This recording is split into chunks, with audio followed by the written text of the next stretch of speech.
Sir, ಈಗ ನಿನ್ನೆ ಅಸಮಾಧಾನ ಹೊರಗೆ ಸಿಎಂ ಭೇಟಿ ಮಾಡಿದ್ರು. ಸಿಎಂ ಭೇಟಿ ಮಾಡಲು ಕೂಡ ನಿಮ್ಮ ಅಸಮಾಧಾನ ಮುಂದುವರೆದಿದೆ ಅಂತ. ನಿನ್ನೆ ಭಾಳ ನೋವಾಗಿದೆ ನನಗೆ.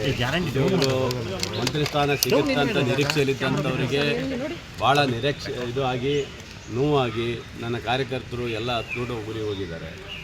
ಆದರೆ ಏನು ಮಾಡೋಕ್ಕಾಗತ್ತೆ, ಇವತ್ತು ಪಕ್ಷ ಅಂತ ಬಂದಾಗ ನಾನು ರಾಜೀನಾಮೆ ಕೊಡಬೇಕಂತ ತೀರ್ಮಾನ ಮಾಡಿದಾಗ ಮಾನ್ಯ ಮುಖ್ಯಮಂತ್ರಿಗಳು ಕರೆದು ರಾತ್ರಿನೇ ಫೋನ್ ಮಾಡಿದರು. ಯಾವುದೇ ನಿರ್ಧಾರ ತೆಗೆದುಕೊಳ್ಳೋಕೆ ಹೋಗಬೇಡ, ನನ್ನ ಹತ್ರ ಬನ್ನಿ ಅಂತ ಹೇಳಿದರು. ಬೆಳಿಗ್ಗೆ ಕರೆಸಿದ್ರು, ಮಾತಾಡಿದ್ದೀವಿ.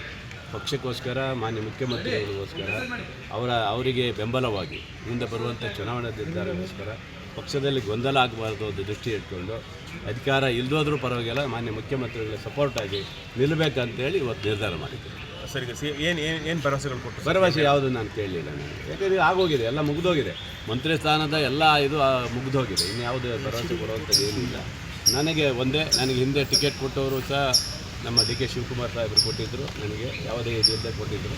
ಅವರ ಒಂದು ಪ್ರೀತಿಗೋಸ್ಕರ ಇಲ್ಲ, ನನಗೆ ಯಾವುದೇ ಅಧಿಕಾರ ಇಲ್ಲಾಂದ್ರೂ ಪರವಾಗಿಲ್ಲ, ನಿಮಗೋಸ್ಕರ ಇರ್ತೀನಿ, ನಿಮ್ಮ ಜೊತೆಗೆ ಇರ್ತೇನೆ ಅಂತ ಹೇಳ್ಬೇಕು. ಒಂದು ಚರ್ಚೆ ಇತ್ತು ಸರ್, 2 ವರ್ಷ ಅವ್ರಿಗೆ 2 ವರ್ಷ ನಿಮ್ಗೆ ಎಲ್ಲ ಆಯ್ತಲ್ಲ, ಎಲ್ಲ ಇತ್ತು, ಎಲ್ಲ ಚರ್ಚೆ ಆಗಿ ಭರವಸೆ ಇತ್ತು. ಹೌದು, ಹಿಂದೆ ಭರವಸೆ ಇತ್ತು. ಸರಿ, ಮುಂದೆ ನಿಮಗೆಲ್ಲ ಅವಕಾಶ ಮಾಡಿಕೊಡ್ತೀನಿ ಅಂತ ಹೇಳಿದರು.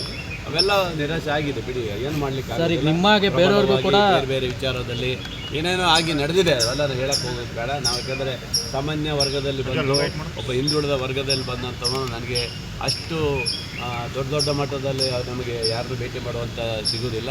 ಸಿದ್ದರಾಮಯ್ಯ ಸಾಹೇಬ್ರನ್ನು ಕೇಳಿದ್ವಿ, ಪಾಪ ಅವ್ರ ಕಡೆಯವರಿಗೆ ಆಧಾರವಾಗಿ ಇಟ್ಕೊಂಡು ಕೊಟ್ಟಿದ್ದಾರೆ. ಬಿಟ್ಟರೆ ನಮಗೇನು ಅಷ್ಟೊಂದು ಸರಿಯಾಗಿ ನೋಡ್ಕೊಂಡಿಲ್ಲ. ಸಾಗರ ಬ್ಲಾಕ್ ಅವರಲ್ಲಿ ರಾಜೀನಾಮೆ ಕೊಡ್ತೀನಿ ನಾನು ಎಲ್ಲರಿಗೂ ಹೇಳ್ತಾ ಇದ್ದೀನಿ, ದಯವಿಟ್ಟು ಭಾಳ ಜನ ಬೆಳಗ್ಗೆಯಿಂದ ಹತ್ಕೊಂಡು ಫೋನ್ ಮಾಡಿದ್ದಾರೆ. ಎಲ್ಲರಿಗೂ ಹೇಳ್ತಾ ಇದ್ದಾರೆ, ಯಾರೂ ರಾಜೀನಾಮೆ ಕೊಡಬೇಡಿ. ಮಾನ್ಯ ಮುಖ್ಯಮಂತ್ರಿಗಳಿಗೋಸ್ಕರ, ಕಾಂಗ್ರೆಸ್ ಪಕ್ಷಕ್ಕೋಸ್ಕರ. ಯಾಕಂದರೆ ನಾವು 3 ವರ್ಷದಲ್ಲಿ ಯಾವುದೇ ಕಾಂಟ್ರವರ್ಸಿ ಮಾಡಲಿಲ್ಲ, ಯಾವುದೇ ಭಿನ್ನಮತ ಮಾಡಲಿಲ್ಲ, ಯಾವುದೇ ಒಂದು ಸಣ್ಣ ಚಟುವಟಿಕೆಯನ್ನು ನಾವು ಮಾಡಲಿಲ್ಲ. ಅದಕ್ಕೋಸ್ಕರ ಪಕ್ಷಕ್ಕಾಗಿ, ಪಕ್ಷ ನಿಷ್ಠೆಗೋಸ್ಕರ ಮಾನ್ಯ ಮುಖ್ಯಮಂತ್ರಿಗಳು ಏನು ಹೇಳಿದ್ದಾರೆ ಅವರಿಗೋಸ್ಕರ ನಾನು ನಿಷ್ಠೆಯಿಂದ ಪಕ್ಷದಲ್ಲಿ ಇರ್ತೇನೆ. ಸರ್, ಈಗ ನಿಮಗೆ ಬೇರೆಯವರು ಕೂಡ ಸಚಿವ ಸ್ಥಾನ ಆಕಾಂಕ್ಷಿ ಆಗಿದ್ರು. ಈಗ ಅವ್ರ ಕಾರ್ಯಕರ್ತರೆಲ್ಲ ಆತ್ಮಹತ್ಯೆ ಮಾಡ್ಕೊತಿದ್ದಾರೆ. 4-5 ಟೈಮ್ ಗೆದ್ದಂಥವ್ರು ಭಾಳ ಜನ ಇವತ್ತು ನಿರಾಸರಾಗಿದ್ದಾರೆ, ಇಲ್ಲ ಅಂತಿಲ್ಲ. ಏನು ಮಾಡ್ತಾರೆ, ಪ್ರಬಲವಾಗಿರುವಂಥವರಿಗೆ ಅವಕಾಶಗಳು ಸಿಗುತ್ತೆ. ಅದರಿಂದ ನೋವಾಗಿದೆ. ಅದರಿಂದ ನಾನು ಮಾತ್ರ ಮಾನ್ಯ ಮುಖ್ಯಮಂತ್ರಿಗಳಿಗೋಸ್ಕರ ಪಕ್ಷಕ್ಕಾಗಿ ನಿಷ್ಠೆಯಿಂದ ಇವತ್ತು ಸಾಮಾಜಿಕ ನ್ಯಾಯ ಎಲ್ಲಿಗೆ ಬಂತು ಸರ್ ಅವಾಗ ಅಲ್ವಾ? ಏನು ಮಾಡೋಕ್ಕಾಗುತ್ತೆ ಸರ್, ಎಲ್ಲ ನ್ಯಾಯಗಳೆಲ್ಲ ಬುಡ ಮೇಲಾಗಿ ಹೋಗಿದೆ. ಈಗ ಹಾಗಾಗಿ ನಮ್ಮ ನಿಷ್ಠೆ ಇವತ್ತು ಮಾನ್ಯ ಮುಖ್ಯಮಂತ್ರಿಗಳಿಗೋಸ್ಕರ.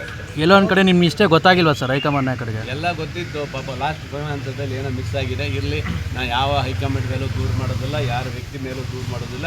ನಾನು ನೋವಾಗಿತ್ತು, ರಾಜೀನಾಮೆ ಕೊಡಬೇಕಂತ ಇತ್ತು. ಮಾನ್ಯ ಮುಖ್ಯಮಂತ್ರಿಗಳಿಗೋಸ್ಕರ ಇವತ್ತೆಲ್ಲವನ್ನು ಬಿಟ್ಟು ಪಕ್ಷಕ್ಕಾಗಿ ನಮ್ಮ ಮುಖ್ಯಮಂತ್ರಿಗಳಿಗೋಸ್ಕರ ನಿಷ್ಠೆಯಿಂದ ಕಾರ್ಯಕರ್ತನ ಕೆಲಸ ಮಾಡಿ. ಕ್ಷೇತ್ರದಲ್ಲಿ ಜೋರಾಗಿ ಮಳೆ ಆಗ್ತಿದೆ, ಗುಡ್ಡ ಕುಸಿತ ಕೂಡ ನಿಮ್ಮ ಕ್ಷೇತ್ರದಲ್ಲಿ ಆಗಿದೆ. ನನ್ನ ಕ್ಷೇತ್ರದ ತೀರ್ಥದಲ್ಲಿ